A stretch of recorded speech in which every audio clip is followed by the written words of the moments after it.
itti jiru namni waan bira haasa'aa jiru hamma of ta'uu barbaanne nuun dubartoonni of ta'uu barbaanne bakka hamma har'aatti dadhabbina keenya bichaa nutti himama wallaalummaa keenya bichaa nutti himama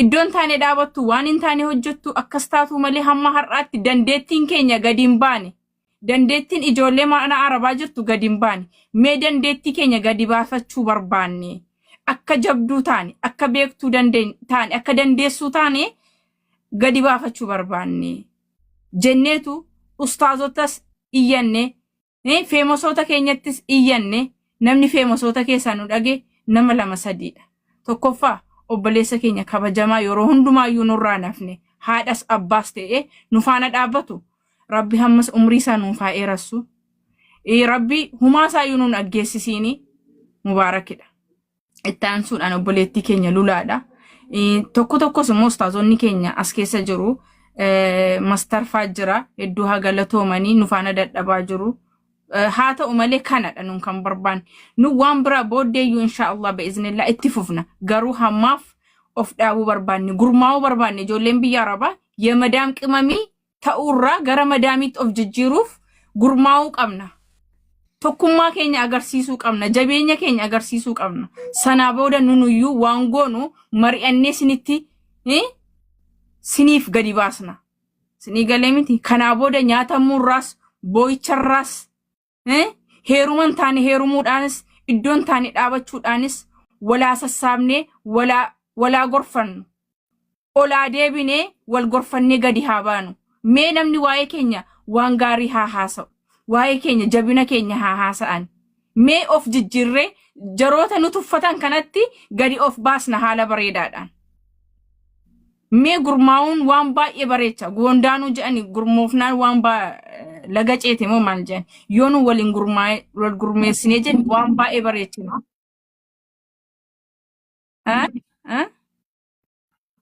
timamee ustaaz Raayyaa Gashaa hedduu nu Raayyaa miti kun koppiidha. Ustaaz Raayyaa orjinaalaatti fakkaatu.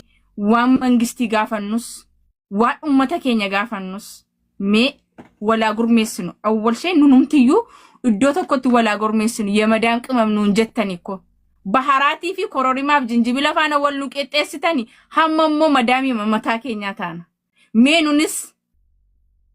nunis heerumne haa deenyee haa guddifannee haa barsiifannu haa qaraasifannu hingaa boo'ichi hinga handadhabne bakka amma nu aqla shallashe sineen aqla shallashe nu aqla shallashe mana arabaa keessa dhaabachuun hindadhaban ijoolleen keenya bakka isti ahun dammo agbitoo yinuuru ijoollee mana madaamiitu itushin ilaaltu alattee keejii waan igaltee keejii tutultee yuunivarsiitii galaa jirti heerumsiifataa jiru itushin achi keessa distii fi moqorqoraa waliin dhooftu mee kana ibee keenya akkamittiin furuu dandeenya akkamittiin obboleennonni keenya kun heerumanii gammaduu qabu yoo namni ko waa qabaate yoo namni waa godhate fichiin illee nafa yaa jamaa waluma akkan taanetti adda ba'uun illee nafa akkaataa ofitti goona namni tokko naasi fuudhus akkaataa godhachuu qaba innaasi hiikus akkaataa godhachuu qaba akka barbaadetti na fuudhe akka barbaadetti akka hin hiikne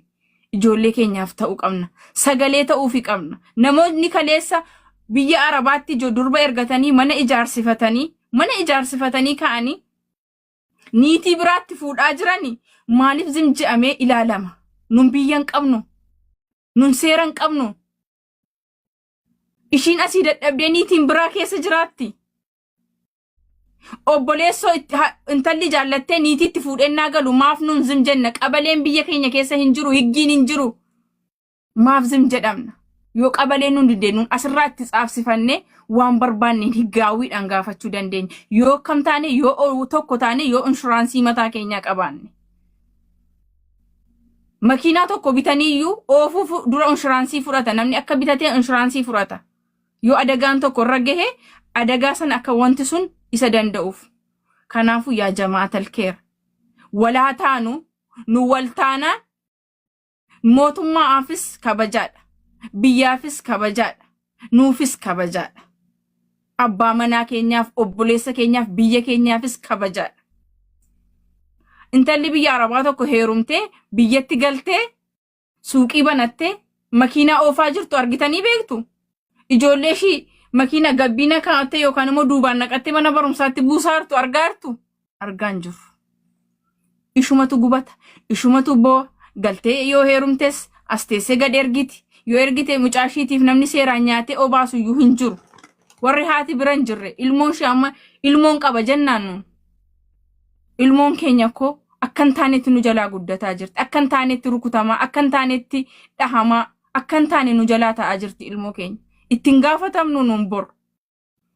Kanaafuu ummata keenyatti kan nuun bo'ataa jiru ustaazota beektota tuu qabnu, mangistii afaan keenyaan dubbatu ituu qabnu, maaf siqaayin kun nurra gahaa.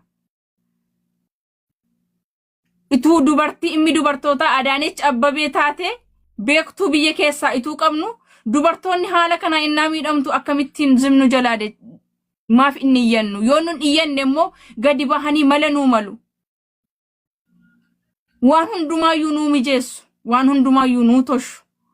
Adaraa keessan warri dubartoota miidhitan, warri dubartootaan dadhabduudha jettan, warri dubartootaan hin beektu jettan ni beekna, ni dandeenya, ni goona. Amma gadi baanii jirra. Hin nyaatamnu, hin boonyu, hin shawwadamnu. Tokkitti kanaa booda hin jiru bakka nurra haa dhaabbatu.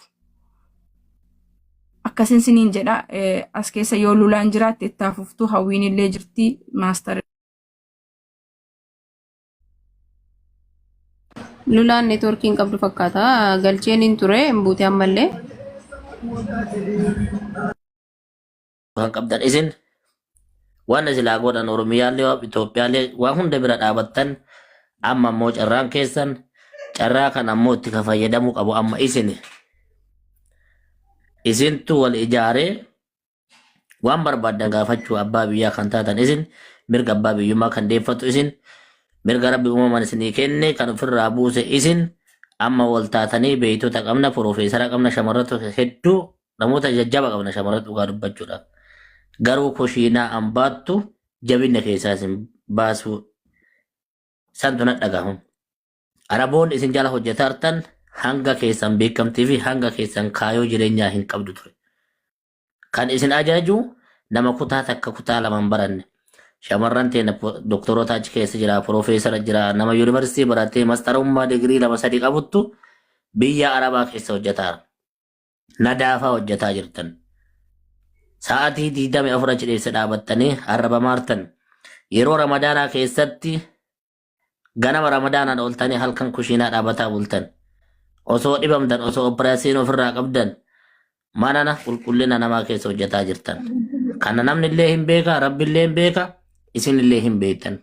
Rakkoo kana keessaa hoo akkamiin baanu?